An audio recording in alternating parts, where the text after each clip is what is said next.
for just a little while, we will be talking about I am number 8. I want to talk to anybody who's ever felt like you've ever been overlooked, marginalized, undervalued. Perhaps the gift that you had been missed by people who didn't see the true value of what you were. You've been hidden. Guess what? That's exactly where God cultivates and creates leaders. This church literally speaks to those who have been disillusioned by religion as usual in church as usual. People who are hungry for a move of God, a touch of God's, a real authentic encounter with Jesus. An experience they can tangibly feel for Him, not physically expressed. There's just something about this atmosphere. I can't even put my hands on it, but I know Jesus is here. I may not know all of where God is, but I know where God is not. And I've been in places where God is not. God is in this place. I want to talk to anybody who's ever felt like what God placed in you was hidden, devalued. This is for you because God is getting ready to do what Romans 8 and 18 and 19 says. For I consider the suffering of this present age are not worthy to be compared with the glory that shall be revealed enough. For the earnest expectation of the creation equally awaits in the revealing of the unveiling or the pulling back of the curtains on the sons and daughters of God. God is about to pull the curtain back on the gifts and the hidden talents and the treasures that's been inside. He's been building and establishing the process of pain through the process of tears, through the process of prayer, and that is the moment. But you had to be good because God needed to make sure your character matched your calling. Your character has to match your calling. In 1 Samuel 16 and 11, Samuel said to Jesse, are all the young men here? Jesse said, well, it remains yet the youngest. He's out there keeping the sheep. He said to Jesse, send for him. We'll not sit down until he comes. Nothing's moving until the one God has chosen gets into position. Some of y'all don't even know it, but there's some things that are stagnant waiting on you to arrive. What I just said was there are ideas, there are businesses, there are opportunities, there are positions at companies that cannot be filled, and they have tried to fill the positions, and it just doesn't work until you show up. You are the key to an entire system being successful.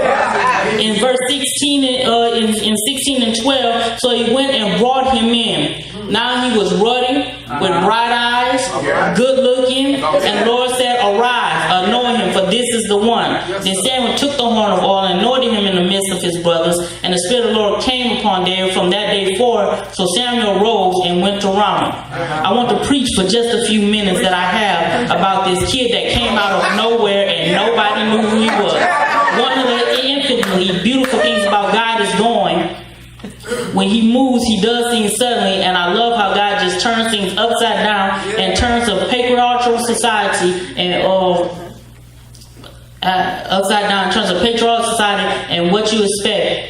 And then all of a sudden, here in Bethlehem, there's a familiar name. Somebody else was born in Bethlehem. They were looking for a king in Bethlehem, a prophetic declaration of king that was going to be born in Bethlehem. In other words, this was a foreshadowing of what is to come. Samuel shows up and Saul was a mess. God had said, go anoint somebody already chosen. Here's the crazy thing. God chose him before people chose Saul, but God will always let people get theirs in first.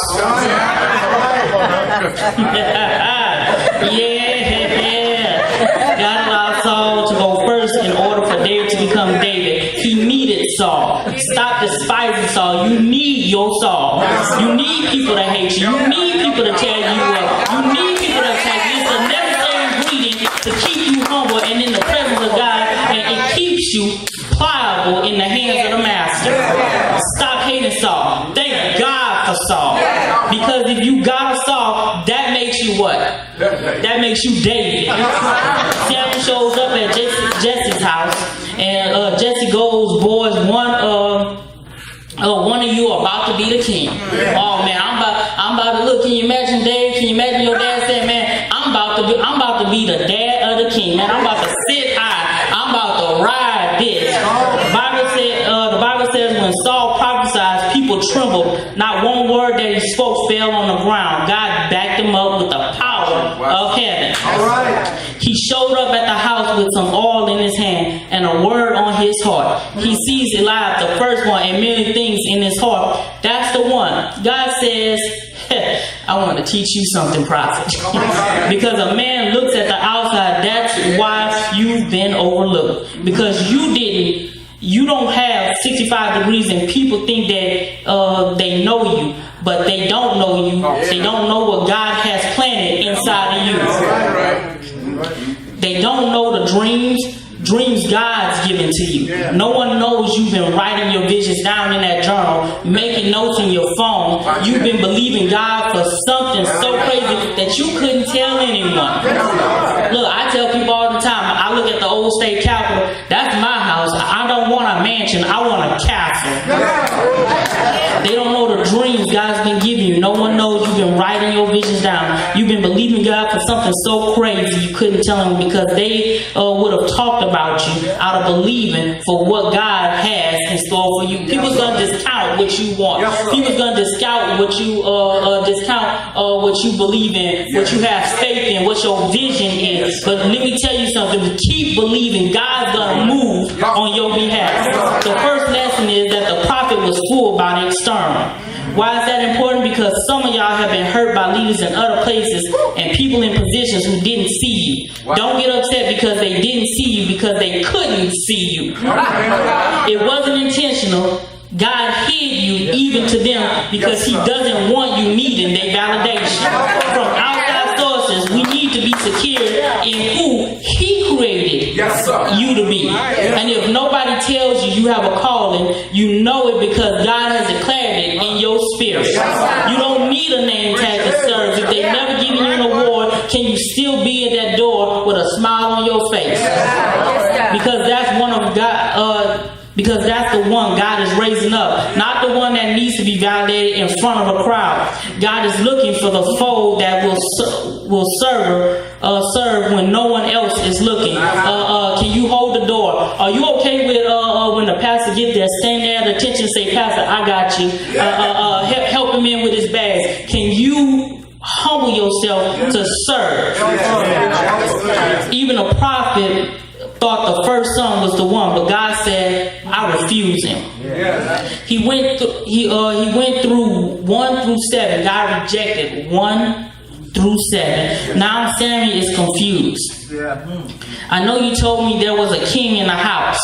In verse 11, Samuel asks, are all the young men here? Jesse says, yes. I mean the one I would choose. I don't know if y'all got that.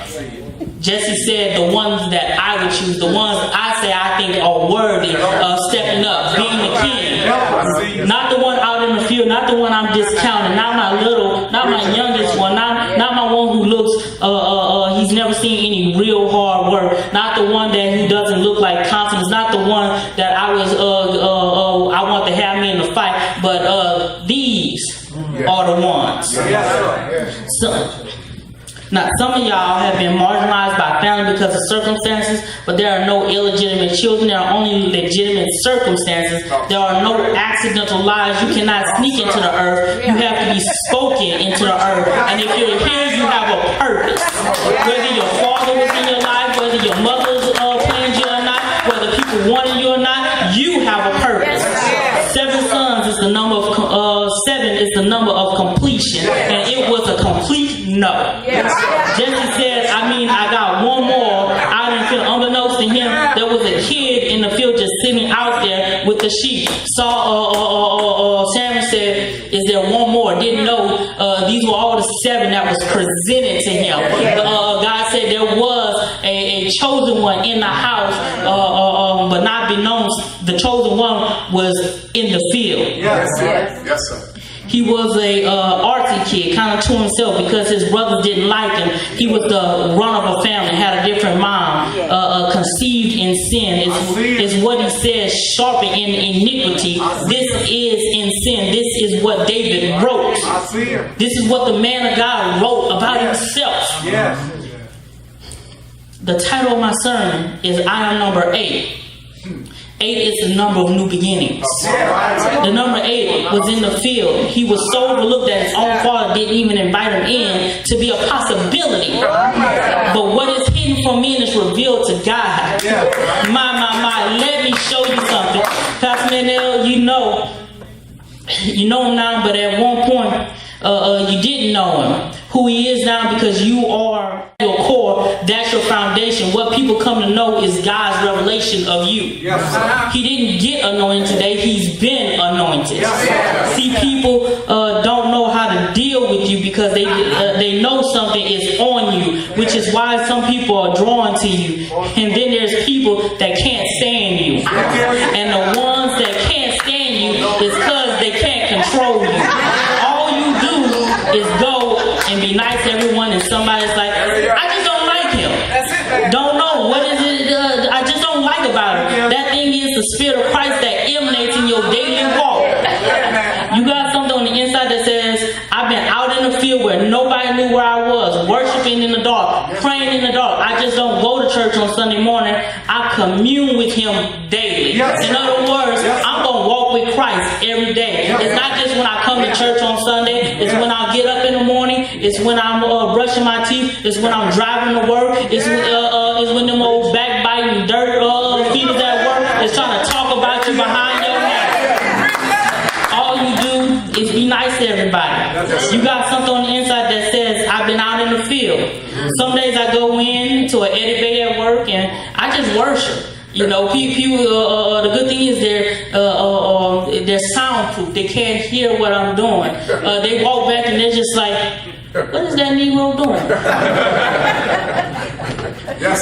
I'm communing with God because nobody does. You know, Pastor tell you, I have some frustrating days at Channel 2, and they can't stop me. You know, the anchors reporters may not know, I pray for them on a daily basis. Everybody I work with, I hold them up. I pray for them because I don't know if they're praying for themselves. I don't know what they're getting. I don't know what they're being fed in their church. If they're going to church themselves, I don't know where their salvation is. But guess what? I intercede for them. Every now and then I have to stop and pray them because when you number 8, it doesn't matter where you are. I'm number 8. God is about to elevate, promote, and launch and lift you. This is the season of number 8. The things that's been hidden in you, it's about to be revealed. You're about to go from anonymous to necessary overnight. About to go from what's your name to we've been expecting you. I'm talking to somebody that needs to be encouraged. And anonymity was not God's displeasure, but it's development. You know, nobody knew you. That was God standing you, molding you, causing you to be who He shaped you to be. And guess what? It's time for you to just walk into your victory. Samuel said, we will not sit down until he comes. What Samuel did is confer honor on a kid who, by the very culture he was in, would not have even been considered for leadership. He was the last one on the totem pole. But when you're in the presence of authority, you rise. David started walking towards the house, dirty from being in the field, after looking after the sheep that didn't even belong to him, with the dust on the field in the sweat of service on his face. And the body he walked into the house, and when he walked into the house, he sees a man he's never seen before with a jar in his hand. David says, Dad, you called me. God said, Samuel, him with the dirt on his face, him who stinks from active service, him the one brothers hated on, anoint him. Most High should be charged first. God said no. He said, Most High, should he change first? God said no. Anoint him while he's still dirty. Some of you might have missed that. Some of you think God is waiting for you to get clean to anoint you. I'm telling you now, He wants to anoint you while you're in your stuff. While you've been tore down, while you've been broken down, while you're on your face. That's where God wants to move in you. God's gonna pick you up. He's going to show his love that are pouring out of all in the middle of your situation. God says, I know what you're struggling with, what you're going through. I still anoint you. I still have a purpose for you, because God doesn't anoint finished works. Did y'all catch that? Did y'all see that? He anoints you so that you can finish the work. If you could do it without him, you wouldn't need him. But he anointed you. Number 8, get anointed while they're still dirty. So you have the anointing and the dust. That's what makes you relevant to the culture. That's what makes you powerful. That's what makes you able to go out and pull people to Christ, pull people in the church. They used to tell me when I was a kid, church ain't for the saved people. It's for the people to go out and bring the lost in to get saved, and then send them back out. Come on now. You have the anointing of God, but you have the dust, the dirt that people can connect to. Even though I see God's hand on that child and I see God doing great things, still I feel I can connect with them. This is not the season for people that look down on others like they're so good and others are so bad. This is not the season for people who think they can look down on other people like they're so good and they're so bad. And they got people who can say, I've been there. I've cried where you cried. I've hurt where you've hurt. I haven't always been anointed. Let me show you my scars. Let me show you my flaws. Let me show you where I failed so you don't repeat the same mistakes. Somebody said, I am number 8, undervalued, marginalized, hidden in the field, and he was walking from the field to the house. He had no clue that it was the last time he would walk, get this, without being the anointed king. Now can you picture walking from your car? Can you imagine walking from the bus, wherever you've been,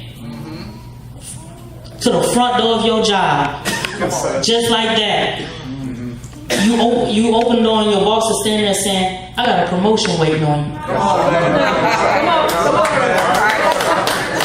My.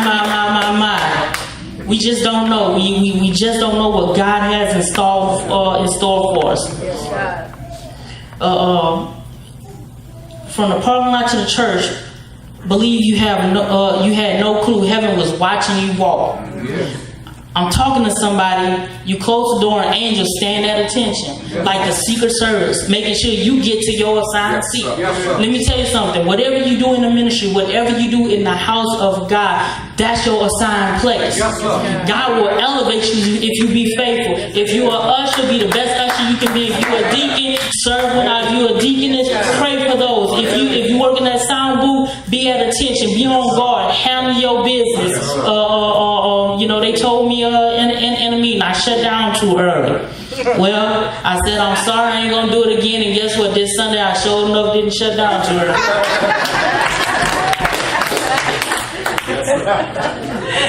This is the announcement today that it's time for the anointing to rise. It's time for the hidden to rise. It's time for the number 8 to take your rightful place. This is the power of King David. David was known as a warrior, a worshiper, and a winner. Number 8 were made to worship. Your worship is your warfare. I need you right now to worship. Yes, sir.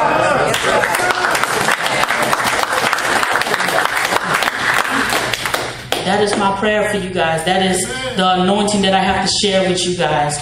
I pray that it's touched you guys. I pray that it's helped elevate you guys. I pray that you guys will step into your potential and the anointing God has for you. That's why I tell people, don't just sit down in church. Find something to do. Find something. If this ain't right for you, it's all right to say, that's not right for me. But I really like doing that. That's your anointing. That's my prayer. May God keep you. May God bless you. That is my prayer.